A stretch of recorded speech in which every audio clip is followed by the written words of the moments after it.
Selamat sore. Perkenalkan, kami dari kelompok 3, mata kuliah IPA Sekolah 3.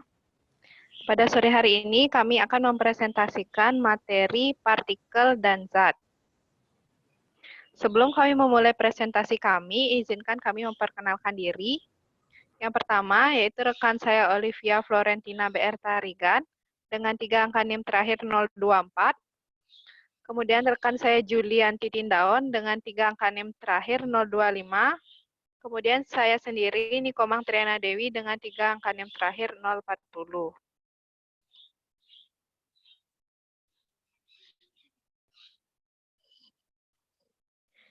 Adapun pokok bahasan kami pada sore hari ini yaitu yang pertama, atom dan partikel penyusun. Yang kedua, yaitu ion dan molekul. Sedangkan yang terakhir yaitu hubungan atom, ion, dan molekul dengan karakteristik bahan dan material dalam kehidupan sehari-hari. Untuk sub bahasan pertama akan langsung saya jelaskan sendiri. Atom merupakan partikel paling kecil yang memiliki sifat unsur. Jari-jari suatu atom sekitar 3–15 nanometer. Partikel pembentuk atom ini disebut dengan partikel subatom.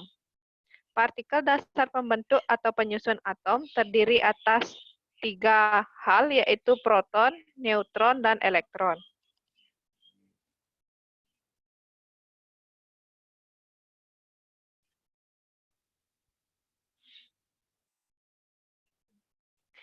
Proton merupakan salah satu jenis partikel pembentuk struktur atom yang terdapat dalam semua jenis inti atom positif berupa satu satuan dan memiliki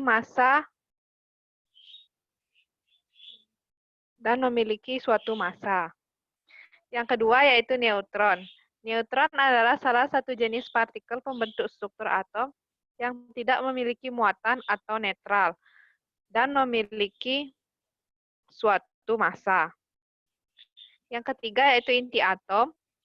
Atom terdiri dari partikel yang bermuatan positif dan negatif. Maka sinar apa yang ditembakkan harusnya tidak ada yang diteruskan atau menembus lempeng sehingga muncullah istilah inti atom. Yang terakhir yaitu elektron. Elektron merupakan salah satu jenis partikel dasar pembentuk struktur atom yang terdapat di luar inti yang biasanya bermuatan negatif dan memiliki massa 9,1 kali 10⁻⁻28 gram atau kira-kira 1/1836 dari massa proton. Materi selanjutnya akan dijelaskan oleh rekan saya Julianti Tindaon. Untuk Juli, saya persilahkan. Baik, di sini saya akan melanjutkan presentasi, yaitu membahas mengenai ion dan molekul.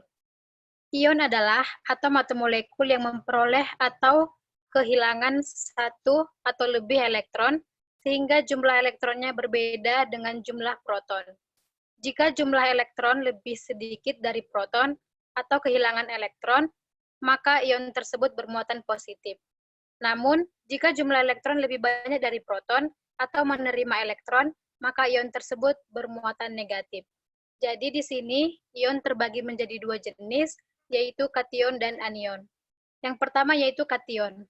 Kation adalah suatu ion yang membawa muatan positif yang disebabkan karena jumlah proton dalam suatu spesies lebih banyak daripada jumlah elektronnya.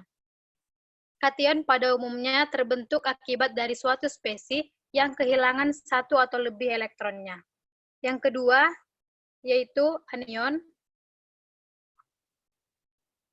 Anion merupakan suatu ion yang membawa muatan negatif yang dikarenakan jumlah elektron pada suatu spesies lebih besar daripada jumlah elektronnya. Anion dapat terbentuk karena suatu spesies menarik atau menangkap elektron dari spesies lain yang kehilangan elektron. Selanjutnya yaitu mengenai molekul. Molekul adalah bagian terkecil dan tidak terpecah dari suatu senyawa kimia murni yang masih mempertahankan sifat kimia dan fisika yang unik dari senyawa tersebut. Suatu molekul terdiri dari 2 atau lebih atom yang terikat satu sama lain, sehingga sebagai contohnya yaitu molekul air merupakan kombinasi dari 2 atom hidrogen atau 1 atom oksigen. Bisa kita lihat pada slide, terdapat tabel tentang contoh dari molekul. Yang pertama yaitu ada fosfor dengan rumus kimia P4, yang kedua air, rumus kimianya H2O, yang ketiga asam sulfat, rumus kimianya H2SO4, yang keempat metana, rumus kimianya CH4, dan yang kelima ada karbon dioksida dengan rumus kimia CO2. Dalam tabel di atas, terdapat molekul yang tersusun atas satu jenis atom saja, yaitu fosfor atau rumus kimianya P4. Molekul seperti ini disebut dengan molekul unsur. Contoh molekul unsur yang lain adalah molekul oksigen atau O2, hidrogen atau H2, dan nitrogen atau N2. Sedangkan molekul yang tersusun atas beberapa jenis atom, seperti molekul karbon dioksida atau CO2, asam sulfat atau H2SO4 disebut dengan molekul senyawa. Materi selanjutnya akan dilanjutkan oleh rekan saya, Olivia.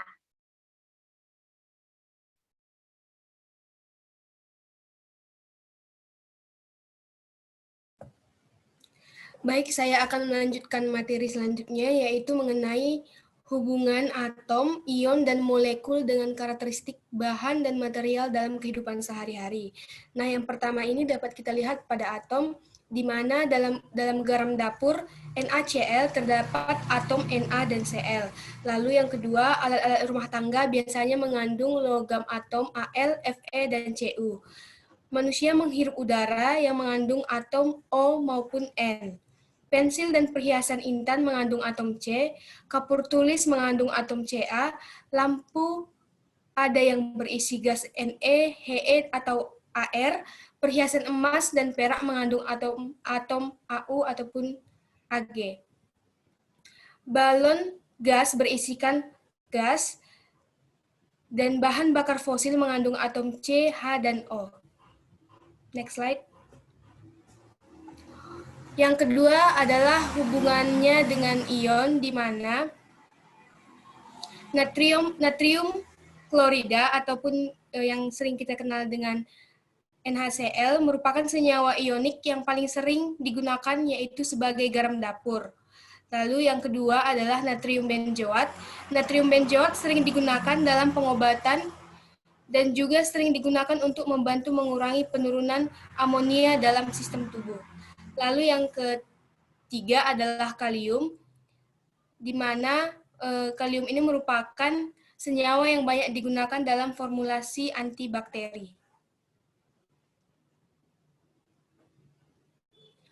Lalu yang ketiga yaitu untuk molekul.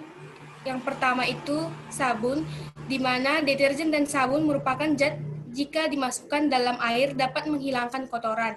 Molekul deterjen dan sabun merupakan molekul yang besar yang tersusun atas rantai hidrokarbon yang panjang dengan gugus fungsi pada salah satu ujungnya.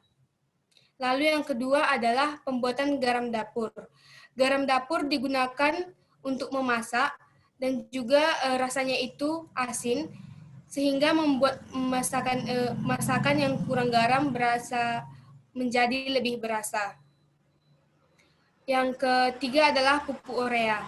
Pupuk urea memiliki rumus molekul CONH2 dua kali, dan dapat kita ketahui bahwa setiap molekul urea mengandung 1 atom karbon C, 1 atom oksigen, dan 2 atom hidrogen N, dan 4 atom hidrogen. Lalu yang keempat adalah asam sulfat dalam aki, di mana aki banyak digunakan sebagai sumber arus listrik pada sepeda motor, mobil, sepeda listrik, lampu cadangan, pengeras suara, dan lain-lain. Lalu yang kelima adalah polimer plastik, di mana polimer plastik ini adalah bahan yang mudah diulur atau dicetak menjadi berbagai macam bentuk. Plastik dijadikan wadah makanan dan minuman, peralatan makan, meja, kursi, dan masih banyak lagi.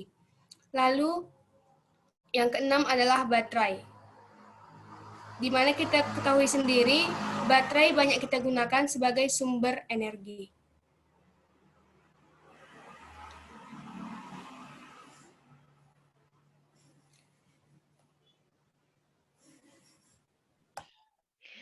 Sekian presentasi dari kelompok kami. Kami mohon maaf apabila ada kesalahan maupun kata-kata kami yang tidak berkenan. Kami tutup dengan selamat sore. Terima kasih.